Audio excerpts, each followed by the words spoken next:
নমস্কাৰ টাইমেটলৈ স্বাগতম মই অভিলাষ আৰু আহিছো এটা গুৰুত্বপূৰ্ণ খবৰ অচিনাকি লোকৰ বিৰুদ্ধে এবাৰ মুখ্যমন্ত্ৰীয়ে পুনৰ সক্ৰিয় নিবেদন কৰিছে স্পষ্টকৈ কৈছে শীঘ্ৰে অসমৰ ভূমি ত্যাগ কৰক দেহৰ শক্তি থকালৈকে অচিনাকি লোকক শান্তিত থাকিবলৈ দিয়া নহব ৰাজ্য চৰকাৰে কাকো ৰেহাই নিদিয়ে অচিনাকি লোক বিচাৰি খেদিব অসমৰ প্ৰতিটুকুৰা ভূমি অচিনাকি লোকৰ পৰা দখলমুক্ত কৰিব আৰু এই সন্দৰ্ভত মুখ্যমন্ত্ৰীয়ে পুনৰ এবাৰ হুংকাৰ প্ৰদান কৰিছে আৰু এই মুখ্যমন্ত্ৰীয়ে কি কৈছে লৈ অহাৰ চেষ্টা কৰিছো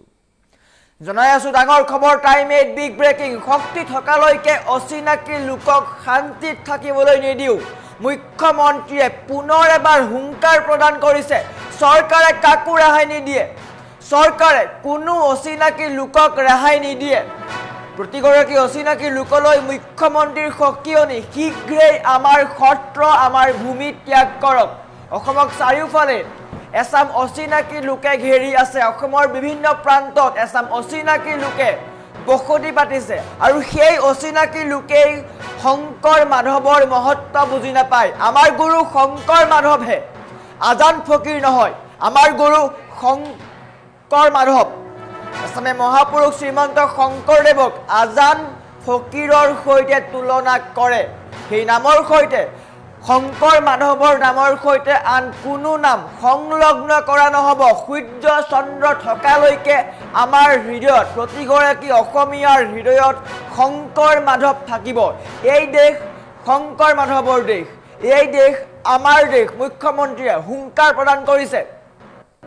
বটদ্ৰ প্ৰকল্পৰ ভূমি বছৰ ধৰি অচিনাকি লোকে দখল কৰি আহিছিল অসমীয়া জাতি জীয়াই থকাৰ সংকল্প বৰদুনুৱা থানৰ পৰা ল'ব লাগিব প্ৰতিগৰাকী অসমীয়ালৈ আহ্বান ৰাজ্য চৰকাৰে 1,45,000 বিঘা ভূমি চৰকাৰী অধীনলৈ ঘূৰাই আনিছে আৰু বৰ্তমান সময়ত প্ৰতিগৰাকী অসমীয়া জাগিছে অসমীয়া জাতি জাগিছে আৰু প্ৰতিগৰাকী অসমীয়াই অসমীয়া জাতিক মহাশক্তিলৈ ৰূপান্তৰ কৰিব বটদ্ৰ সত্ৰৰ পৰা অচিনাকি লোকলৈ মুখ্যমন্ত্ৰীৰ স্পষ্ট সকিয়নি কোনো ক্ষেত্ৰত কম্প্ৰমাইজ কৰা নহব যেতিয়ালৈকে গাত শক্তি আছে তেতিয়ালৈকে অসমৰ হিতে অসমৰ বিৰুদ্ধে চিন্তা কৰা কোনো লোকক শান্তিত থাকিবলৈ দিয়া নহব অচিনাকি লোকক শান্তিত থাকিবলৈ দিয়া নহব আৰু প্ৰতিগৰাকী অচিনাকি লোকলৈ মুখ্যমন্ত্ৰীৰ এটা বাৰ্তা কেৱল মাত্ৰ এটা বাৰ্তা আপোনালোক অসমৰ পৰা আঁতৰি যাওক চৰকাৰে কাকো ৰেহাই নিদিয়ে চৰকাৰ কঠোৰ হৈছে বজ্ৰ কঠোৰ হৈছে চৰকাৰে কাকো ৰেহাই নিদিয়ে শংকৰ মাধৱৰ দেশ এইখন আজান ফকীৰৰ নহয়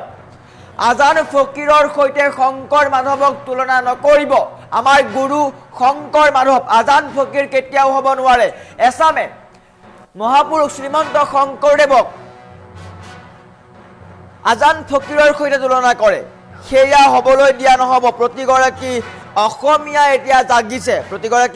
জাগিছে বৰ্তমান সময়ত সূৰ্য চন্দ্ৰ থকালৈকে আমাৰ হৃদয়ত থাকিব শংকৰ মাধৱ মুখ্যমন্ত্ৰীয়ে পুনৰ এবাৰ হুংকাৰ প্ৰদান কৰিছে আমাৰ ওচৰত মুখ্যমন্ত্ৰীৰ মন্তব্য আছিলে মন্তব্য দেখুৱাই লোৱাৰ চেষ্টা কৰিছো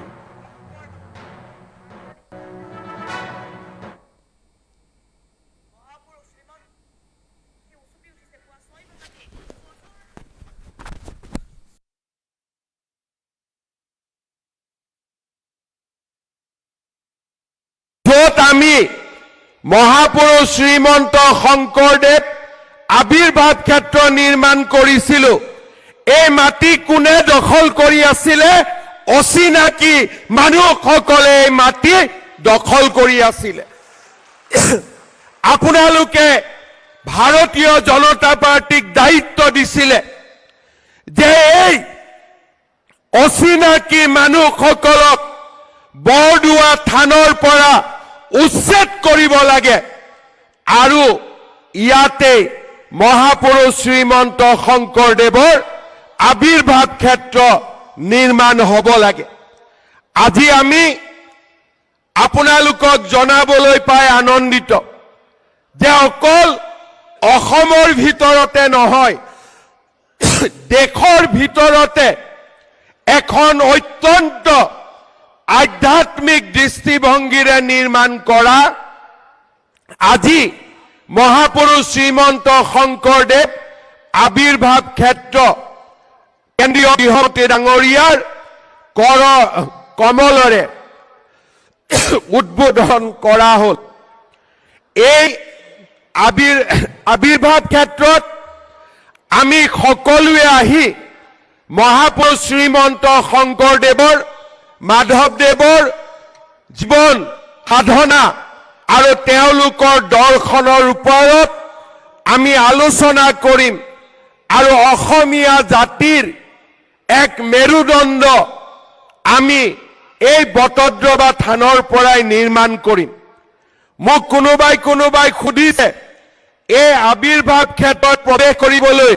কিবা মাচুল লাগিব নেকি? মই অসমৰ ৰাইজক জনাব খোজো বৰদোৱা থানলৈ অহা প্ৰতিগৰাকী ব্যক্তিয়ে কোনো ধৰণৰ টকা পইচা নিদিয়াকৈ এই আবিৰ্ভাৱ ক্ষেত্ৰত আহিব পাৰিব। কাৰণ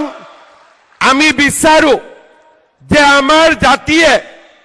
আমাৰ জাতিটোক জীয়াই ৰখাৰ সংকল্প এই আবিৰ্ভাৱ ক্ষেত্ৰ এই বৰদোৱা থানৰ পৰাই আকৌ এবাৰ আমি সকলোৱে ল'ব লাগিব। মই বাৰে বাৰে ৰাইজক কৈ আছো যে ৰাইজ অসমীয়া জাতি আজি সংকটেৰে পৰিপূৰ্ণ। চাৰিওফালে আমি এচাম মানুহৰ দ্বাৰা পৰিবেষ্টিত হৈ আছো যিসকলে শংকৰ আৰু মাধৱৰ জীৱন দৰ্শন বুজি নাপায়। কেইদিনমান আগতে মই ভাৰতীয় জনতা পাৰ্টিৰ কাৰ্যনিৰ্বাহক সভাত কৈছিলো যে আমি সাৱধান হ'ব লাগিব। আমি সকলোৱে বুজি পাব লাগিব যে আমাৰ গুৰু শংকৰ আৰু মাধৱ আছিল, শংকৰ আৰু আজান ফকীৰ নাছিল। আজি আমাৰ সেকুলাৰিজিম কৰা ব্যক্তিসকলে মহাপুৰুষ শ্ৰীমন্ত শংকৰদেৱৰ লগত আজান ফকীৰক সংলগ্ন কৰে। মই তেওঁলোকক সোঁৱৰাই দিব খোজো মহাপুৰুষ শংকৰদেৱ আৰু মাধৱদেৱ আমাৰ গুৰুজনা, তাৰ লগত আন কোনো নামৰ সংলগ্ন কৰা নহব, আন কোনো নাম জড়িত কৰা নহব। শংকৰ মাধৱ আমাৰ জাতীয় জীৱনৰ প্ৰাণ প্ৰতিষ্ঠাতা আৰু সূৰ্য আৰু চন্দ্ৰ থকালৈকে শংকৰ মাধৱ আমাৰ গুৰু দুইজনা আমাৰ মাজত জীয়াই থাকিব। শ্ৰদ্ধা ৰাইজ, আপোনালোকৰ আশীৰ্বাদত আমি এখন চৰকাৰ গঠন কৰিছিলো, যি চৰকাৰে প্ৰধানমন্ত্ৰী ডাঙৰীয়াৰ আশীৰ্বাদত অসমলৈ বিকাশৰ এক গংগা নমাই আনিছে। কিন্তু আমি বিশ্বাস কৰো যে বিকাশৰ লগে লগে আমাৰ জাতিৰ পৰিচয়ও থাকিব লাগিব, জাতিৰ অস্তিত্বও থাকিব লাগিব। যদি জাতিৰ পৰিচয় নাথাকে বিকাশৰ কোনো মূল্য থাকিব নোৱাৰে। বিকাশ আৰু জাতিৰ পৰিচয় যেতিয়া দুইটা একেলগে যাব, অসমীয়া জাতি বিশ্বৰ ভিতৰতে এটা মহাজাতিলৈ ৰূপান্তৰ হ'ব। সেইবাবে আজি আমি যোৱা 5টা বছৰ 10টা বছৰ নিৰলসভাৱে কাম কৰিছো। আপোনালোকে জানি ভাল পাব অসমৰ সত্ৰ, অসমৰ বনজ, অসমৰ ভিজিআৰ পিজিআৰ এই গোটেইবিলাকক আজি আমি সেই অচিনাকি মানুহসকলক উচ্ছেদ কৰি 1,45,000 বিঘা মাটি আজি আমি জাতিটোৰ বাবে মুকলি কৰিছো। সংখ্যা কিমান? 1,45,000 বিঘা। কিন্তু এতিয়াও কৰিবলৈ বহু দূৰ বাকী আছে। আৰু আমি আপোনালোকক প্ৰতিশ্ৰুতি দিছো যে যেতিয়ালৈকে আমাৰ দেহত শক্তি থাকিব, এই অচিনাকি লোকসকলক আমি শান্তিত অসমভূমিত থাকিবলৈ নিদিও। এই সংকল্প আজি বৰদোৱা থানৰ পৰাই মই ল'ব বিচাৰিছো। শ্ৰদ্ধা ৰাইজ, আমি জাতিক নিৰ্মাণ কৰিব লাগিব। আমাৰ জাতি মহাশক্তিত পৰিণত হ'ব লাগিব আৰু সেই কাৰণে